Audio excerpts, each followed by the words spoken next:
Hey, how's it going? What's up, Matt? Come on in. It's been, what, 4 weeks? Welcome to the space. It's changed a little bit. So I mean, like even, what, 4 days ago, this was that sketchy office that was just holding paint.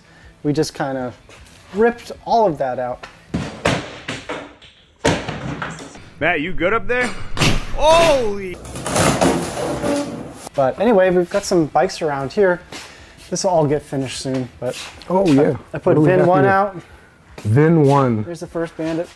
Have some other classic ones out. Jazz Cup, Mad Max. This is my favorite. Yeah, everybody's favorite. Oh, this is for sale, right? Yeah, this one's for sale. I think she was actually looking at a movie called Beetlejuice, which people know Beetlejuice, right? So I think it started with Beetlejuice and then kind of went from there. This is going to become the main office. So when you walk in, there will be kind of like a little display, merch, and some bikes that you can take out and things like that. But then from there, you'll just be right into the main office. I finished building this wall. This thing was an insane project. It took 4 times longer than I thought it was going to.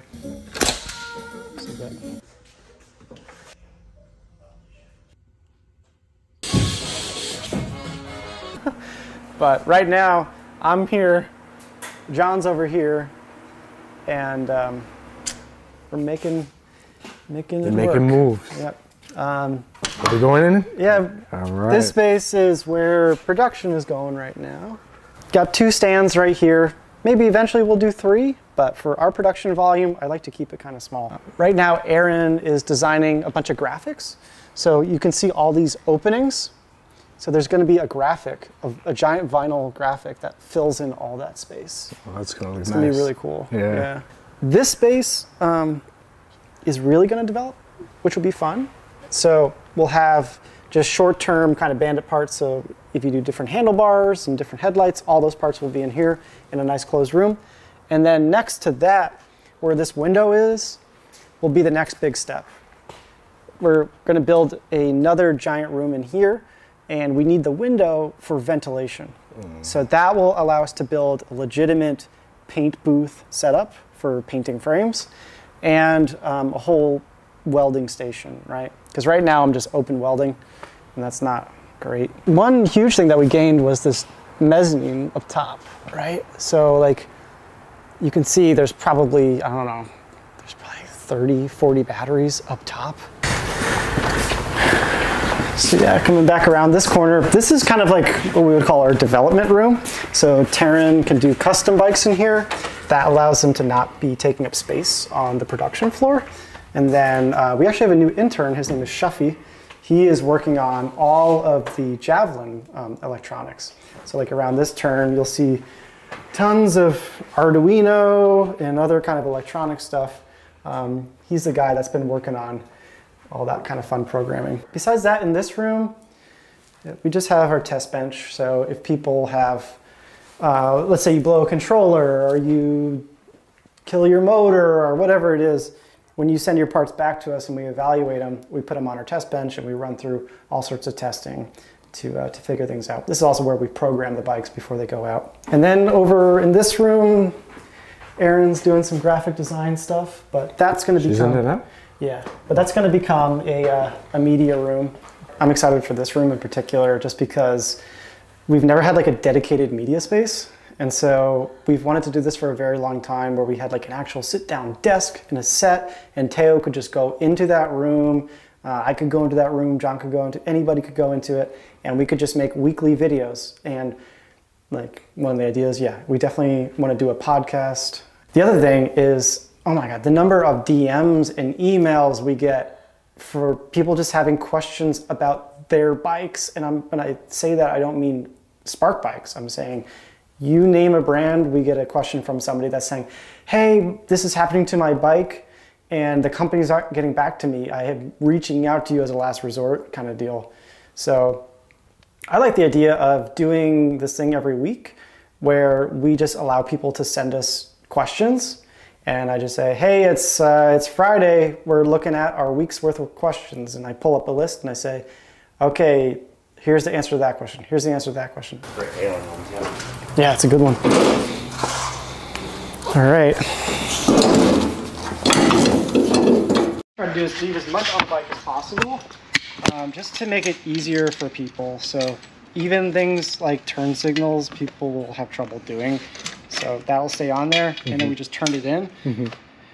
Even to the point where we actually keep the handlebars on the stem, and we just take the stem off from here, because we found people were putting them upside down, like anything you can imagine, somebody will have done. So this one wanted a custom headlight. They wanted it to be a dual battery. Nice. These are the mirrors. One thing that we've done to speed up the process is all the other stuff, your charger, there's a bunch of manuals, there's a whole bunch of just pedals, everything else goes into this one box. And this box we found fits perfectly inside the frame. Taryn always leaves a corner right here empty. I'll show you why. I know, that looked painful, didn't it?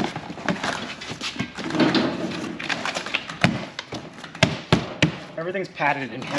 Okay. You have to watch for the horn.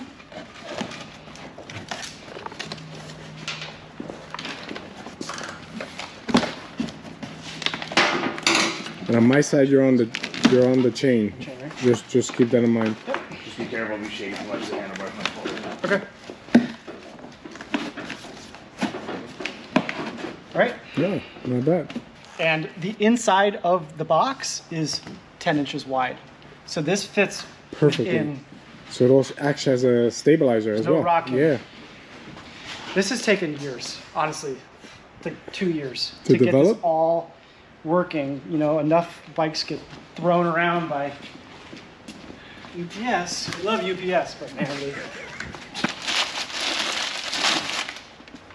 When he first started, he said he needed my help. But You're helping.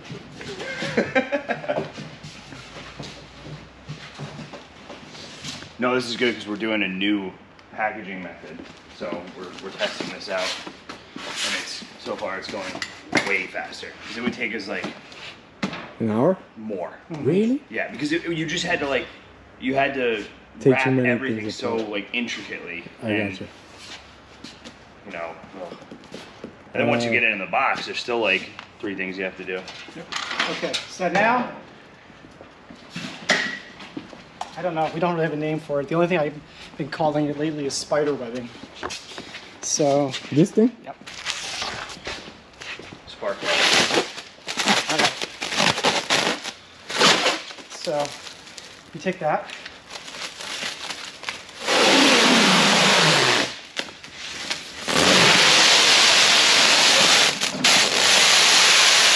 You can let go. Do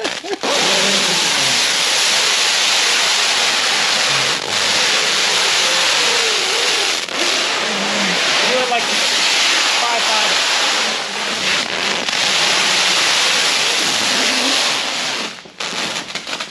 That noise is gonna make for an epic sound effect for something.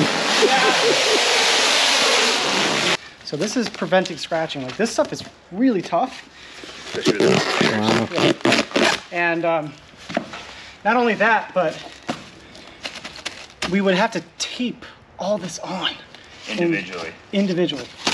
And each one had a different shape. So it's like you would choose that one or the thinner one. It was crazy. So now it's as if we have an entire set of tape and you could just go around.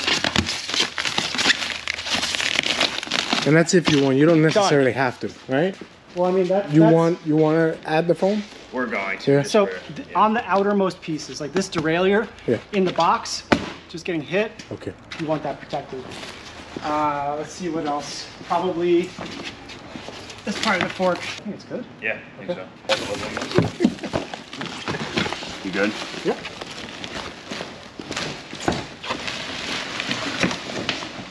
This is the headlight. And the mirror.